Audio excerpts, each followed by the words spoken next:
Alright guys, since I have been traveling for about 1.5 years now, I thought I would share what I think are the biggest pros and cons of traveling solo. My name's Dan. I make travel and adventure style videos about my life as a long-term budget traveler. I'm currently here in the very snowy and cold Colorado Rockies. So I thought maybe we'd start with like the pros, the good sides of solo travel, because I think the pros outweighs the cons for sure. So we're going to start with the pros. The first thing I want to point out that's just like very obvious and but awesome is the fact that since you're traveling by yourself, you get to decide everything, like where you're going to travel to, what you're going to do, like who you want to hang out with, like you decide everything, like your budget, like everything. You decide everything.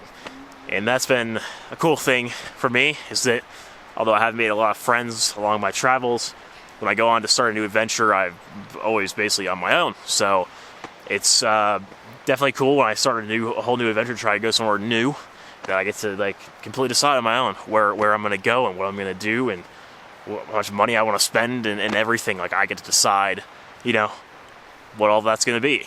Next pro that I think is more in the line of like helping with your personal development and your growth as a person is it helps you become really independent. Because when you're on your own, like, you just gotta figure things out. Like, you're gonna make all the decisions, so you're not really having any outside inputs from other people based on like what you're gonna do, which is really cool.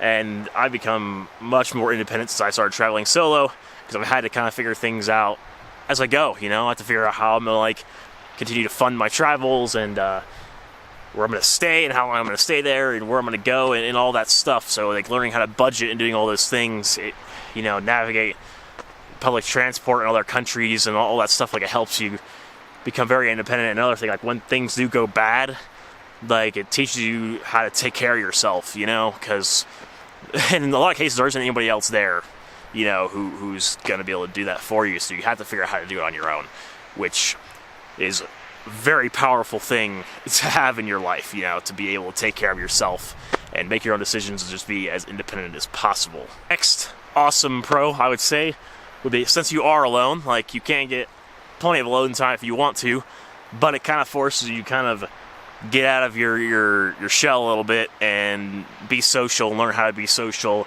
and meet other travelers and stuff, because you're by yourself, you know, you're not with friends. So if you want to like be social and hang out with people, you have to actually like go out and make friends. So it definitely helps a lot with learning how to become more sociable and become better at meeting cool people. And honestly, like I've met some of the coolest people ever since I started traveling from, you know, all over the world.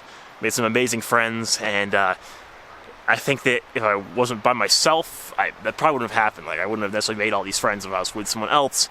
And I have definitely noticed that people, although I'm sure it's probably cool if you have a significant other to travel with them, I have noticed that people who are normally traveling with others, with friends or a significant other, are typically a bit more distant and do not like try to make friends as much or meet other people, because they have people that they're with already, so they don't really feel the need to go out and meet people. But when you're by yourself, when you're traveling solo, you kind of feel like, well, if I want to talk to people and have friends, I have to actually try and go out and meet people. So I think we're going to get some cons now. I have a few of them.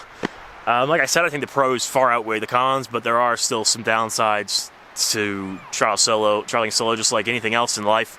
And I think the first one, the biggest one that I've dealt with, you know, on all of my travels and deal with somewhat frequently, is sometimes you're just gonna like get really lonely, because you're really not gonna have any like good friends with you when you first go to a new place. Say your friends left to continue their travels, and then now you're kind of on your own again. Being lonely is a real thing that happens when you travel solo. Honestly, I think I'm gonna do like a whole nother video just on this topic of solo travel and being lonely, because it's a real thing. The next con I'm gonna point out really quickly is when you are traveling, occasionally some issues arise. Like, it's gonna happen.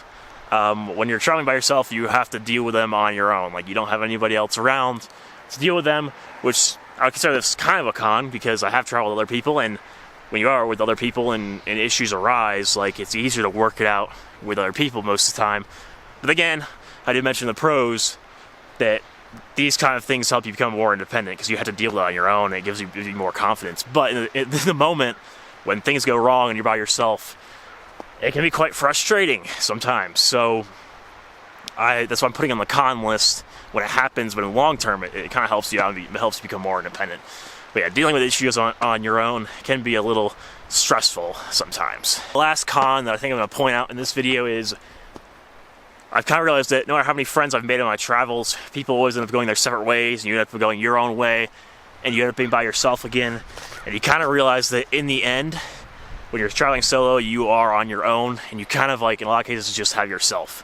So that just comes back down to, like, when things come up, you have to deal with it on your own.